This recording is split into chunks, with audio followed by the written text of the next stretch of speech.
une chose. On dit qu'il est le premier-né d'entre plusieurs frères.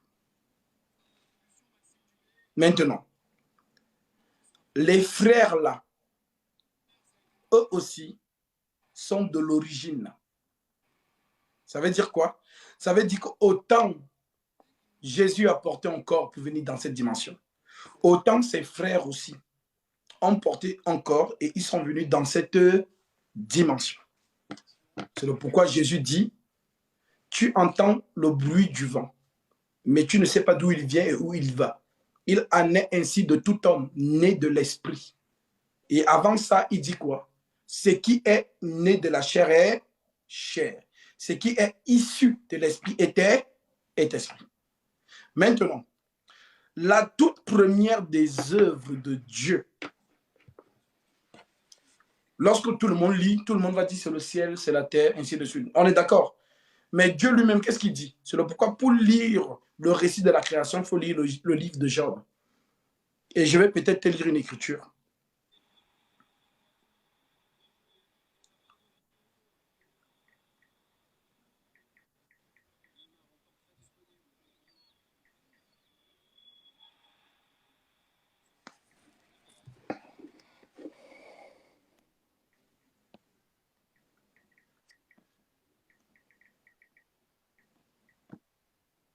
Alors, Job 40, verset 19.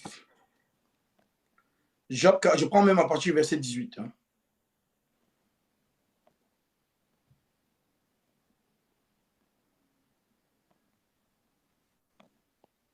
Je prends même à partir du verset 14 pour la meilleure compréhension de tous. Alors je rends hommage à la puissance de ta droite. Voici l'hippopotame, à qui j'ai donné la vie comme à toi. Il mange de l'herbe comme le bœuf. Le voici, sa force est dans ses reins et sa vigueur dans les muscles de son ventre. Il plie sa queue aussi ferme qu'un cèdre. Les nerfs de ses cuisses sont entrelacés. Ses os sont les tubes d'Aaron. Ses membres sont comme des barres de fer. Il est la première des œuvres. Il est la première des œuvres de Dieu. Celui qui l'a fait l'a pourvu d'un glaive. Maintenant, si on te pose une question, quelle est la première des œuvres de Dieu? Tu vas dire quoi? Bon. Maintenant, c'est l'hippopotame. Non, je te pose la question. Si on te pose la question, quelle est la toute première des œuvres de Dieu? Tu vas dire quoi? L'hippopotame. Parce que tu as lu, on est d'accord? Ouais, on est d'accord. Maintenant, celui qui n'a pas lu va se dire, attends, au commencement, Dieu créa les cieux et la terre. C'est pourquoi je t'ai dit que toutes ces choses sont codées. C'est des codes. Si tu veux lire en français, tu ne vas rien comprendre. Maintenant, il faut qu'on nous explique où est-ce que l'hippopotame existait avant les cieux et la terre. Ouais. Et là, l'évangile devient compliqué. Il y a un verset pour ça, non? Voilà, c'est là que je dis, et là, l'évangile devient compliqué. Donc, du coup, il y a pas une explication sur comment s'est créée la Terre. Il y a rien de solide, quoi. Ah bah, l'hippopotame vit où? Ben, sur notre Terre. Comment? Sur notre Terre, notre planète. Oui, j'ai dit l'hippopotame. C'est quoi son lieu naturel? Ben, je sais pas. Vous tous, vous savez ici que l'hippopotame vit dans l'eau. Et l'hippopotame peut aussi vivre sur la terre. Il vit dans l'eau et il vit sur la terre. Mais ça veut pas dire que il y a pas un verset où Dieu a créé l'eau. Il y a pas ce verset-là. Dieu a tout créé. Oui, l'eau a été créée. L'eau a été Je sais créée. que l'eau a été créée, mais l'esprit de Dieu se mouvait au-dessus des eaux. Mais Oui. ouais, c'est ce qui est écrit. Mais il n'y a pas un verset où il dit Dieu a Bon, créé l'eau. je vais décoder les Écritures pour toi. J'avais réservé ça, je vais enseigner ça quand Dieu le permettra. Mais l'eau dont on te parle dans Genèse, ce n'est pas l'eau. Pour comprendre l'eau de Genèse, il faut lire Apocalypse, chapitre 15. chapitre 17, verset 15. Je vais te lire ça. D'accord. Oui, lis toi-même comme ça, voilà. Apocalypse Non, chapitre 17, j'ai verset pas une 15. Bible. J'ai Ok, pas une Bible là, mais je vais lire pour toi. je prends des notes. Jésus est 100% musulman. Ça doit être ça, ouais. Ça doit être ça. Ouais. Ils aiment bien dire ça pour se consoler, t'inquiète pas. Alors, Apocalypse chapitre 17, verset 15. Là, c'est un autre niveau. C'est un autre niveau. Hein. Là, ça n'a rien à voir avec les débats. C'est vraiment un autre niveau. Alors, Apocalypse chapitre 17, verset 15. Maintenant, je te lis. L'Écriture déclare ceci. Et il me dit, les eaux que tu as vues, sur lesquelles la prostituée est assise, ce sont des peuples, des foules, des nations et des langues.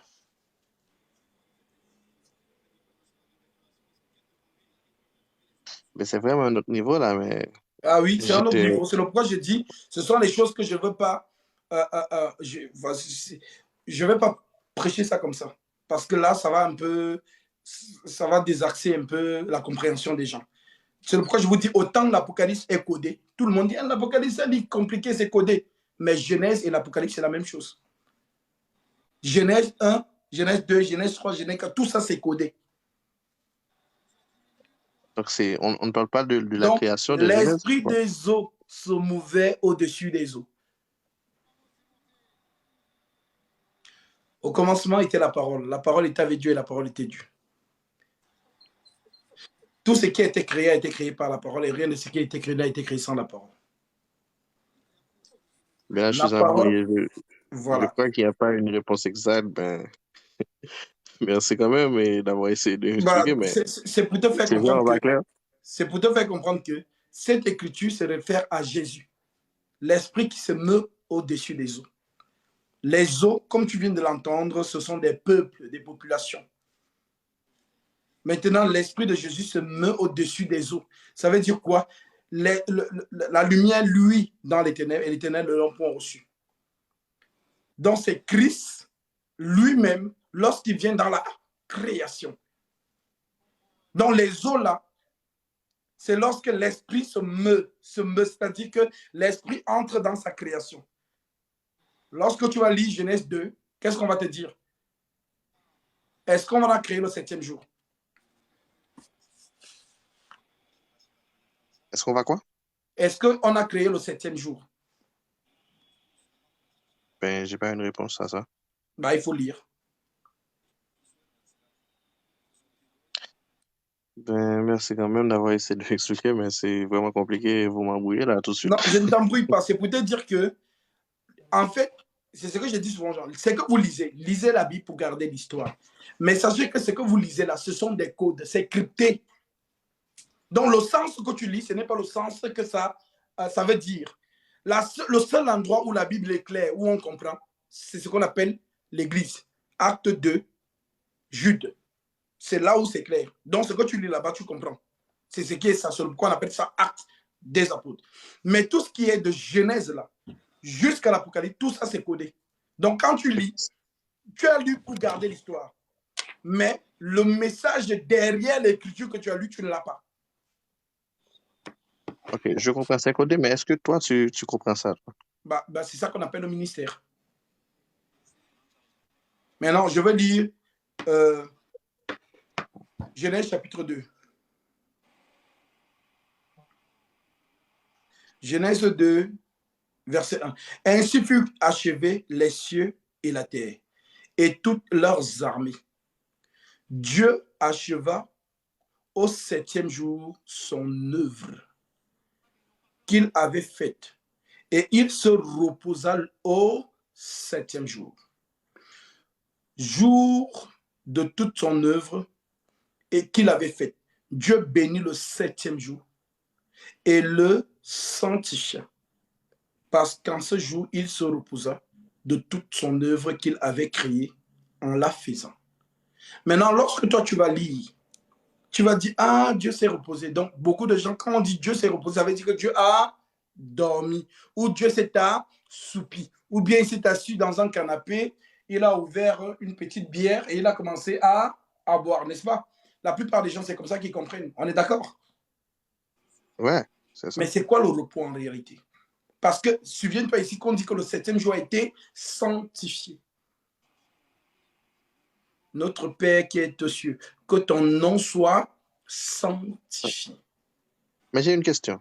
Oui. Si vous assumez ou vous dites que tout ça c'est codé, Genèse, c'est pas du tout ce qu'on lit. Oui. Donc, c'est l'histoire d'Adam et d'Ève et c'est quoi ça? Ce sont des, C'est codé en plus? on appelle ça des mouvements prophétiques. Lorsque tu vois Adam, c'est une préfiguration de quelque chose. Ève, c'est une préfiguration de quelque chose. Adam est dans le jardin d'Éden. Dieu fait dormir Adam en sommeil profond. Il prend la côte d'Adam et il façonne une femme. On est d'accord? Ouais. Maintenant, on voit un homme à la croix, il s'appelle Jésus. Le soldat romain vient, il perce sa côte. Pourquoi pas le genou, la cuisse ou la tête, mais seulement la côte. Et on dit que de la côte est sorti l'eau et le sang. 1 Jean 5,7. Voilà. Maintenant, si tu es capable de faire le lien entre la femme qui sort de la côte d'Adam et de la côte de Jésus où sort l'eau et le sang, ça doit t'interroger. Ça doit te permettre de te poser des questions. Tu dois méditer dessus. Maintenant, je te pose la question. Lorsqu'une femme arrive au terme de sa grossesse, qu'est-ce qui se passe le jour de son accouchement? Quels sont les 2 premiers phénomènes qui se déclenchent? On dit qu'elle a perdu les os et des douleurs, quoi, je sais pas. Donc, elle perd les os et elle perd le sang, qui est le symbole de la naissance. Maintenant, la chose qui va venir confirmer la naissance, c'est quoi? C'est le souffle de vie, l'oxygène de l'air sur le bébé. Parce que quand un bébé sort du ventre, l'oxygène de l'air entre dans ses poumons et c'est ce qui fait pleurer l'enfant. Parce qu'un corps étranger est entré en lui. C'est ça qui fait pleurer l'enfant. Maintenant, Jésus à la croix, l'eau sort, le sang sort. Ça veut dire c'est la naissance. Maintenant, plus tard, on voit un esprit qui descend, acte 2. Ça veut dire que l'Église est née. La femme est sortie de Jésus. Comme la femme est sortie d'Adam. C'est pourquoi je t'ai dit, tout ce que tu lis dans Genèse, c'est une préfiguration. Tout est calculé. Il n'y a rien qui est là au hasard pour embellir la Bible. Ce n'est pas une histoire de manga ou bien un livre comme le Coran ou je ne sais pas quoi. C'est un livre très profond. Je comprends. Voilà. Mais là, du coup, il faut faire des brochures pour expliquer tout cela parce que... On enseigne. C'est le pourquoi on appelle ça l'enseignement.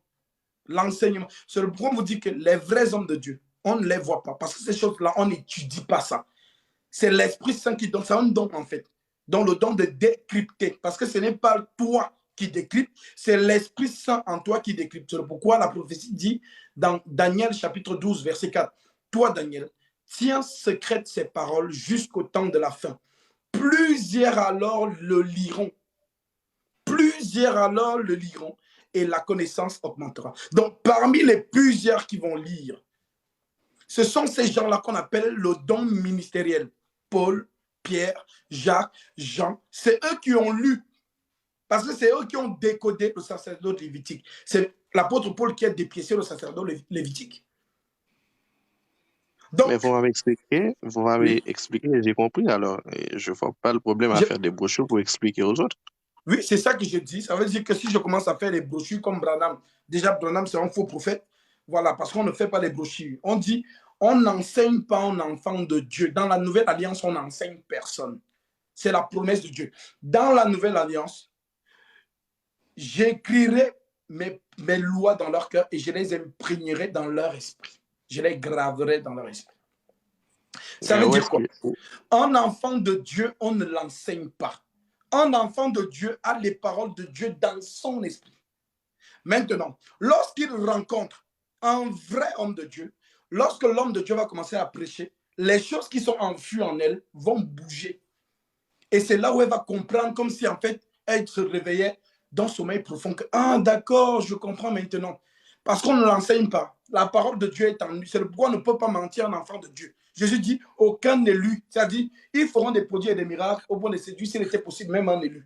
Ça veut dire qu'on ne peut pas tromper un enfant de Dieu parce qu'un enfant de Dieu, il a la parole de Dieu en lui. Ce qui fait en sorte que quand il est même devant un faux homme de Dieu, elle sent ou il sent que non, ici, c'est pas net. Mais lorsqu'elle est devant un vrai, elle dit waouh, amen. Le amen veut dire quoi? Ça veut dire que son esprit reconnaît l'esprit de son père. Je connais mes brebis et elles me connaissent. Elles entendent ma voix et elles me suivent. Tu ne peux pas suivre cette voix si tu ne l'avais jamais entendue quelque part. Je te prends un exemple tout court. Comment tu m'expliques? Un homme que tu n'as jamais vu ni d'Adam ni d'Ève, il te trouve à la pêche avec ton père. Il arrive et dit, vous deux, venez, suivez-moi. Et vous laissez les filets et vous le suivez. Comment tu m'expliques ça? Ben, je sais pas, quoi. Voilà. Donc, ces gens-là, ce sont les gens que le Père avait déjà choisis avant même qu'ils viennent dans le monde. C'est ça qu'on appelle « J'ai achevé l'œuvre que tu m'as donné de faire ». Vous allez voir certains musulmans vous disent « Ah, Jésus a dit, j'ai achevé l'œuvre que tu m'as donné de faire ». Quelle était cette œuvre? Bah, justement, l'œuvre-là, c'était de transmettre la parole aux douze. Une fois que tout ce qu'il a apporté comme parole, une fois que c'est transmis aux douze, alors vous pouvez venir m'arrêter parce que je suis vide. Je me suis vidé. Je n'ai plus la parole. La parole maintenant est restée sur les 12 qui vont propager la parole dans le reste du monde. Donc je peux mourir maintenant. Venez me tuer. C'est là maintenant qu'il est crucifié. Et ensuite, qu'est-ce qu'il fait? Il retourne. Maintenant, les 12 là, on leur donne la mission. Allez faire des nations des disciples. C'est le pourquoi les pharisiens, ils ont compris que Jésus est devenu plus populaire mort que vivant. Donc, c'est le pourquoi on a dit, Pilate, s'il te plaît, apporte-nous tes soldats. Parce qu'il disait souvent qu'il va me ressusciter le troisième jour. Donc, il faut qu'on sécurise le tombeau parce que voilà, sinon les gens vont venir voler son corps, ils vont simuler qu'il a ressuscité. Maintenant, ils sont campés. Et Jésus est ressuscité. Donc, cette résurrection a troublé le Sénégal, les pharisiens, le temple de Jérusalem, au point où ils appelaient ça la nouvelle secte. Parce que c'était le nom qu'on identifiait la doctrine de Christ, la nouvelle secte. Quand vous lisez Acte 13, Acte 14, Acte 15, Acte 16, donc Paul, remarquez bien que lorsque Paul va à Rome, Satan a tout fait pour que Paul n'arrive pas à Rome. Planifier ses meurtres, il prend même le bateau, Satan souffle dans le bateau. Et le bateau va se submerger dans la mer et ils vont tomber dans l'eau. Heureusement qu'ils vont aller jusqu'au rivage. Paul va même arriver au rivage. Un serpent va venir piquer Paul. J'ai dit, non, Paul, tu dois mourir. Tu ne dois pas arriver à Rome. Parce que si tu arrives à Rome, Rome, c'est la capitale du monde. L'évangile va se propager sur toutes les contrées. Donc, les apôtres qui ont reçu le mandat, à ce moment maintenant, ils pouvaient maintenant commencer à enseigner la parole de Jésus-Christ. Il y a des choses que parfois même, je ne parle même pas encore parce que je sais que le niveau de beaucoup de gens n'est pas encore affermi. Donc, imagine-toi que tu as un bébé que tu mets en terminale. Qu'est-ce qu'il va comprendre d'abord? Il ne va rien comprendre. Donc, le bébé, il faut le nourrir du lait. Et le lait, c'est ce qu'on appelle la saine doctrine. Le lait sert à quoi dans un enfant? C'est d'affermir ses os. Lorsque les os de l'enfant sont affermis, qu'est-ce qu'il fait? Il se place debout et il commence à simuler quelque part. Plus il boit du lait, il commence à s'affermir, il commence à courir seul. Et en général, lorsque l'enfant commence à marcher, il ne veut plus manger la nourriture là. Donc le lait, là, il ne veut plus boire ça. Il veut maintenant manger la même nourriture que sa mère. Même si ça a le piment, il dit, mets dans ma bouche, je marche déjà, je suis grand. C'est le pourquoi. Beaucoup d'entre vous, vous avez grandi. Mais on est toujours en train de vous donner le lait, le lait, le lait, le lait. Mais l'enfant ne veut plus le lait. C'est le pourquoi il y a parmi vous, vous sentez qu'il y a une autre dimension, mais c'est chaque jour la même chose. C'est la même chose. Jésus est bon, alléluia, amen. Verset du jour, Jésus est bon, alléluia. C'est la même chose chaque jour. Mais dans ton esprit, tu sens que non, j'ai faim. Il y a un autre niveau que je dois accéder. Mais je n'ai pas encore vu quelqu'un qui me fait accéder à ce niveau-là. C'est ça qu'on appelle maintenant prêcher par révélation, prêcher par connaissance ou prêcher par prophétie. Les quatre manières, doctrine, révélation, prophétie et connaissance. C'est écrit dans 1 Corinthiens chapitre 4, 14, à partir du verset 1 en descendant. Une question. Oui. Donc, sur ce, un homme de Dieu peut facilement reconnaître un autre homme de Dieu. Oui, c'est ça. Donc, je ne sais pas si tu connais Gédéon de la Teshuvah. Est-ce que c'est, d'après toi, il est correct, il est un vrai homme de Dieu? Alors, c'est que les gens ne savent pas sur Gédéon. C'est que Gédéon, la plupart des gens l'écoutent sur les débats vis-à-vis de la divinité de Jésus-Christ. Donc, lorsque vous l'écoutez dans la divinité de Jésus-Christ, il n'y a rien à le reprocher. Ce qu'il dit est complètement ça. Maintenant, lorsque vous écoutez Gédéon dans d'autres aspects, par exemple, Gédéon a prêché que le serpent a couché avec la femme dans le jardin d'Éden. C'est un poison, c'est pas vrai. Il n'y a jamais eu de sexe dans le jardin. Il n'y a jamais eu de faire l'amour dans le jardin d'Éden. Même Adam n'a jamais couché avec Ève dans le jardin d'Éden. Parce que lorsqu'on est en présence de Dieu, il n'y a pas de sexe. C'est pourquoi Jésus disait, dans le ciel, vous serez comme des anges. Il n'y aura pas un homme qui aura une femme ou une femme de mari. Parce qu'ils étaient dans la présence de Dieu. L'Éden, c'est la présence de Dieu. Donc là, il y a la présence de Dieu, il n'y a pas de sexe. Maintenant, Adam va coucher avec sa femme pour la toute première fois. Où Genèse 14, quand ils sont chassés. Genèse 4, l'Écriture dit, Adam connut sa femme et elle devint enceinte et enfanta Caïn. Donc, c'est la semence biologique d'Adam qui a fécondé Caïn et non pas la semence d'un serpent, un spermatozoïde des serpents. Ça, c'est un poison. C'est pourquoi on appelle ça le levain. Ça veut dire quoi? Si je te prêche 99% de vérité et que j'introduis juste un petit levain, Jésus dit que tout est gâté. Parce qu'on dit un peu de levain fait lever toute la pâte. Donc, c'est pourquoi il faut être attentif quand vous écoutez quelqu'un. Ne soyez pas pressé de dire qu'un homme est un homme de Dieu. Pour déclarer qu'un homme est un homme de Dieu, écoutez-le dans la Sainte Doctrine. La Sainte Doctrine, personne ne peut mentir là-bas parce que c'est écrit. Paul a dit, j'ai posé le fondement comme un sage architecte. Et que celui qui bâtit dessus fasse attention de la manière dont il bâtit. Ça veut dire quoi? Les 12 ont posé le fondement. Ben, maintenant, moi, je viens en 2022 et je viens vous dire, non, ça c'est Paul qui a écrit. Moi, je veux dire qu'on ne fait plus ça, on fait maintenant ça. Ça veut dire quoi? L'esprit qui était dans les apôtres et l'esprit qui est en moi n'est pas le même esprit. Donc, la doctrine rejette son raisonnement. Mais dès lors que tu es respectueux ou respectueuse ou fidèle à la sainte doctrine, là-bas, tu scannes tous les faux prophètes, tous les faux hommes de Dieu. La doctrine, là, les dévoile. La doctrine, c'est l'eau qui manifeste l'huile. Vous voyez quand vous mettez l'huile dans l'eau. Qu'est-ce que l'eau, ça fait? Ça n'entre pas, ça reste dans la surface. C'est ça la sainte doctrine. C'est pourquoi Jésus dit, l'homme prudent, c'est celui qui bâtit sa maison sur le roc. Le roc qui est quoi? Le fondement qui est quoi? Le rocher qui est quoi? Christ. Éphésiens 2:20. Vous avez été édifiés sur le fondement des apôtres et des prophètes, Jésus-Christ lui-même étant la pierre angulaire. Voilà. Donc, c'est le pourquoi, lorsque quelqu'un vient me dire, ah, écoute, tel homme de Dieu, j'écoute. Et même pas 2 secondes, je vais vous dire si c'est un homme de Dieu. Marcelo Tounassi, au nom de Jésus-Christ, ce n'est pas un homme de Dieu. Joël Tatou, pareil. Ivan Castano, Alain Tchengue, Raoul Wafo, Josh Meyer, Ellen White, toutes ces personnes que vous connaissez sur la toile, ce ne sont pas des hommes de Dieu. Kanguka, ce n'est pas un homme de Dieu. Toutes ces personnes ont du levain dans leur enseignement. Quand je dis ça, les gens me disent, mais Gasby, qu'est-ce que tu veux nous dire? Tu veux nous dire que tu es le seul. Pour l'instant, je n'ai pas vu. Pour l'instant, je n'ai pas vu. Je n'écoute pas les gens par émotion, parce que beaucoup aujourd'hui, ce sont des émotions telles que Paul l'avait prophétisé. Tu sais que Paul a prophétisé 2 Timothée chapitre 4, verset 3. Car il viendra un temps où les hommes ne supporteront pas la sainte doctrine, justement le fondement. Mais ayant la démangeaison d'entendre les choses agréables, ils se donneront une foule de docteurs selon leur propre désir. Non pas selon les désirs de la sainte doctrine, mais selon leur propre désir. Détourneront l'oreille de la vérité et se tourneront vers des fables. C'est une prophétie. Et nous sommes en plein dedans. C'est pourquoi, si tu n'as pas le Saint-Esprit, frère, tu ne peux pas résister à l'entité qu'on appelle Satan. Tu ne peux pas le résister. Il n'y a que le Saint-Esprit qui détecte Satan. C'est pourquoi Jésus nous a donné la sainte doctrine.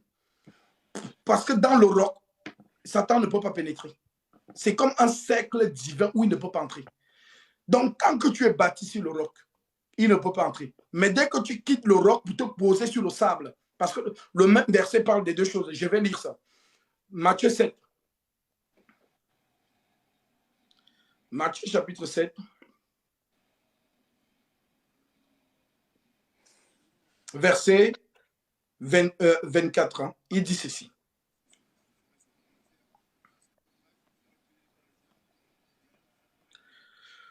Bon, plusieurs me diront en ce jour-là, Seigneur, Seigneur, n'avons-nous pas prophétisé par ton nom? Pour beaucoup de gens, les gens, leur baromètre de dire qu'un homme c'est un homme de Dieu, c'est quand il prophétise. Donc Jésus corrige ici, il dit que non, ce n'est pas ça. Seigneur, Seigneur, n'avons-nous pas chassé les démons? Pour beaucoup de gens, le fait de chasser le démon, c'est ça qui montre que tu es un homme de Dieu. Jésus dit que non, ce n'est pas ça. N'avons-nous pas fait beaucoup de miracles par ton nom? Jésus corrige ça. Maintenant, il dit au verset 23, alors je leur dirai ouvertement, retirez-vous de moi, vous qui commettez l'iniquité. Retirez-vous de moi, car je ne vous ai jamais connu. Vous qui commettez l'iniquité. Donc, Jésus reproche quoi à ces personnes? L'iniquité. Et l'iniquité, c'est quoi? Iniquité veut dire désobéissance, rébellion, incrédulité ou encore infidélité. C'est ça que veut dire iniquité. Donc, l'iniquité sur quoi? Il nous explique verset 24. C'est pourquoi quiconque entend ces paroles que je dis et les met en pratique sera semblable à un homme prudent qui a bâti sa maison sur le roc, la saine doctrine. C'est ça qu'on appelle le roc, l'église. Maintenant, on nous dit donc, verset 25, la pluie est tombée, Satan. Les torrents sont venus, Satan. Les vents ont soufflé et se sont jetés contre cette maison. Et elle n'est point tombée. Pourquoi? Parce qu'elle était fondée sur le roc. Et Jésus nous montre cet exemple. Lorsqu'il est tenté par Satan lui-même, qu'est-ce qu'il dit? Il est aussi écrit. Satan est venu avec les Écritures. Mais Jésus lui a dit, il est aussi écrit. Maintenant, si toi, tu ne connais pas les Écritures de la Sainte Doctrine, comment tu vas faire pour repousser Satan ou détecter lorsque Satan est en train de tordre les Écritures? Comment tu vas faire? Maintenant, verset 25.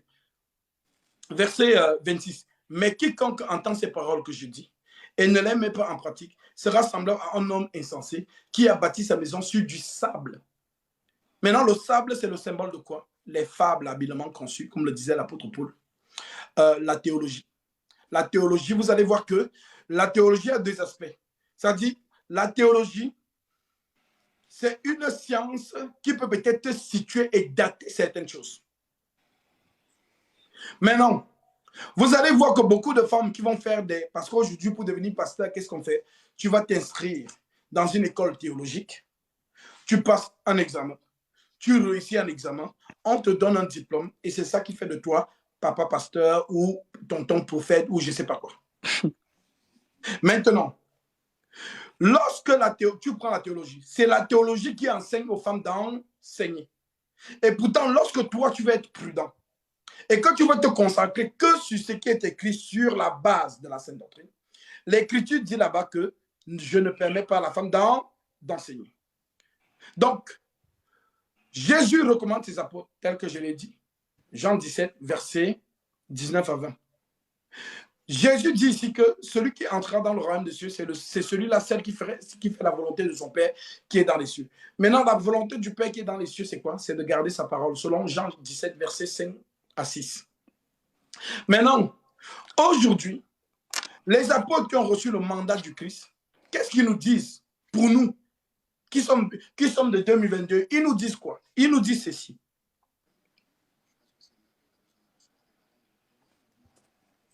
Verset 13. Pour nous, frères, dont vous et moi, nous devons à votre sujet rendre continuel grâce à Dieu. Parce que Dieu vous a choisi dès le commencement pour le salut et par la sanctification de l'esprit et par la loi en la vérité. C'est à quoi il vous a appelé par notre évangile, pour que vous possédiez la gloire de notre Seigneur Jésus-Christ. Verset 15, qui doit être le verset de tous ceux qui sont dans ce live. Vous devez toujours lire ce verset tous les jours. Verset 15. Ainsi donc, frères, demeurez fermes et retenez les instructions que vous avez reçues, soit par notre parole, soit par notre lettre. Maintenant, les apôtres vous disent de retenir fermement les instructions que vous avez reçues, soit par leur parole. Vous et moi, nous n'étions pas autant des apôtres, donc on n'a pas eu le privilège de les écouter comme vous êtes en train de m'écouter. Mais leur enseignement nous sont arrivés comment? Par des lettres. Maintenant, il nous dit soit par nos paroles, soit par notre lettre. Maintenant, le verset c'est 2 Thessaloniciens chapitre 2, du verset 13 au verset 15. 2 Thessaloniciens chapitre 2, du verset 13 au verset 15. Maintenant, les lettres nous sont parvenues. Comment? Lorsque nous lisons Actes des Apôtres, ce sont des lettres. Lorsque nous lisons Éphésiens, ce sont des lettres. Thessaloniciens, ce sont des lettres. Colossiens, ce sont des lettres. Romains, ce sont des lettres. Jude, ce sont des lettres. Ces lettres-là, mes frères et sœurs, c'est ça qu'on appelle l'Église. L'Église, ce n'est pas un bâtiment. L'Église, ce n'est pas un lieu dit. L'Église, ce sont les lettres, dans l'enseignement du Saint-Esprit. C'est le pourquoi, depuis Acte 2, Jésus a commencé à enseigner par les apôtres. Parce qu'il avait dit, voilà, dans peu de jours, vous serez baptisés du Saint-Esprit. Vous serez revêtus de la puissance d'en haut. Dans cette puissance-là, le Saint-Esprit, depuis qu'il est descendu, Acte 2, le Saint-Esprit a commencé à prêcher par les apôtres. Maintenant, tout ce qui est écrit dans ces lettres-là, ma soeur, mon frère, si tu veux voir Jésus-Christ, reste fidèle sur les Écritures. Ne te laisse pas embobiner par une personne qui va te faire sortir du roc. Reste fondé. Ce sont les Écritures, ton guide. Ce que l'Écriture dit aussi. Ce que l'Écriture ne dit pas, ne cherche pas à mettre ton raisonnement. Moi, je pense que, moi, je crois que, Dieu m'a dit. Non, reste fidèle à ce qui est écrit. Si tu veux voir le Seigneur. C'est pourquoi Jésus dit, l'homme prudent, c'est celui qui bâtit sa maison sur le roc. Maintenant, vous le savez. Si on vous dit quelque chose, vous examinez ça à la lumière de la saine doctrine. C'est pourquoi il ne faut pas être des chrétiens paresseux. Lisez beaucoup. Surtout, même si vous ne voulez pas lire toute la Bible, lisez au moins la saine doctrine de Acte 2 jusqu'à l'épître de Jude. Et faites un effort de retenir tout ça, tout ce qui est écrit dedans. Parce que c'est ça qu'on appelle le roc. Donc si, par exemple, l'apôtre Paul dit dans 1 Corinthiens chapitre 14, Paul dit que Dieu n'est pas un Dieu de désordre, mais de paix. Comme dans toutes les églises des saints, que les femmes se taisent dans les assemblées, car il ne leur est pas permis d'y parler. Si Paul a dit ça, ma soeur, mon frère, si un homme vient en 2022, vous dit autre chose, s'il vous plaît, n'acceptez pas. Restez fidèle à ce qui est écrit. Restez fidèle à ce qui est écrit. Ne prenez pas le risque. Restez fidèle à ce qui est écrit. Lorsque quelqu'un va venir vous dire « Dieu m'a dit », écoutez ce qu'il va vous dire. Et comparez, donc prenez ce qu'il va vous dire et examinez ça à la lumière de l'Écriture. Si ce que Dieu lui a dit est exactement conforme à ce qui est écrit, vous dites « Amen », c'est Dieu qui a parlé. Mais dès lors que quelqu'un vous dit « Dieu m'a dit », et que ce qu'il vous dit contredit juste un seul verset de la saine doctrine, rejetez ça. Que ceux qui ont des oreilles entendent, que ceux qui sont têtus, continuez à suivre vos papas spirituels. Non, c'est mon père spirituel, c'est ma mère spirituelle, c'est mon prophète des nations, c'est ceci. Continuez. Mais vous qui êtes prudents, restez fidèles à ce qui est écrit. Restez fidèles à ce qui est écrit. Donc voilà un peu mon frère. Je vais céder ma place à quelqu'un d'autre, mais j'ai une question. Oui. Et pourquoi dans Juge 11, on voit que Jephthé a donné sa fille en holocauste à Dieu,